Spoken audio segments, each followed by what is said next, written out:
Our women were raped, our children were killed. Why do we need a Pakistani to raise my issue?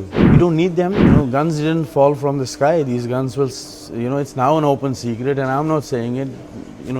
Presidents of Pakistan have said it. Raising these issues is, in essence, it's to befool the international community. We have seen, that Pakistan keep raising the issue of Jammu and Kashmir on international platforms. They are not leaving any event, without this issue.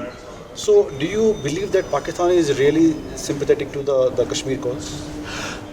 Before going even into that question, whether they're sympathetic to us Kashmiris or not, why do we need a Pakistani to raise my issue? I am a Kashmiri. There are other Kashmiris. There are people in Kashmir, in Pakistan, administered Jammu and Kashmir, Gilgit-Baltistan, the Valley, Jammu, Ladakh. All these places there are Kashmiris. Why do we need Pakistanis to raise the issue? And when you come to the, first of all, we don't need them. Second thing is they don't have any, legal standing or locus standi in this. When you come about sympathetic, that I find a very, cruel question. We have lost more than 100,000 people in Jammu and Kashmir, whether they're civilians or Jammu and Kashmir personnel, bureaucrats, all people. These are all human beings. Guns didn't fall from the sky. These guns will, it's now an open secret, and I'm not saying it. Presidents of Pakistan have said it.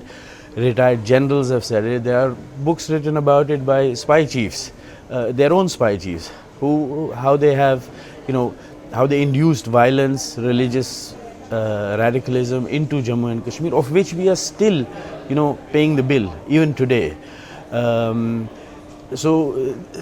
Raising these issues is, in essence, it's to befool the international community, because when we come to international standings of such issues, and again, I don't want to go into history because it's now almost ancient.